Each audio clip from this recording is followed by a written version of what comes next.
Kita awali informasi pertama, Saudara Polda Jawa Barat memanggil Saka Tatal untuk dimintai kesaksiannya pada hari ini. Namun Saka tak bisa ke Bandung dengan alasan tak punya biaya. Jaka Putra, kakak kandung Saka Tatal, membenarkan adanya surat pemanggilan dari Polda Jawa Barat untuk Saka Tatal. Saka dimintai keterangan sebagai saksi dalam kasus Vina dan Eki. Surat pemanggilan ini diterima keluarga pada 28 Mei lalu. Namun Saka Tatal tidak bisa menghadiri pemanggilan di Polda Jawa Barat karena keluarga tak punya biaya untuk berangkat ke Bandung.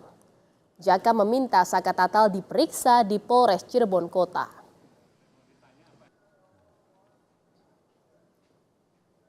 Panggilan surat memanggil buat Saka, iya hari ini.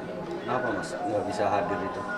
Ya karena keluarga juga nggak punya uang buat ongkos ke sana, itu nggak ada. Sudah ada permintaan untuk dipindah ke sini pemeriksaannya atau seperti apa?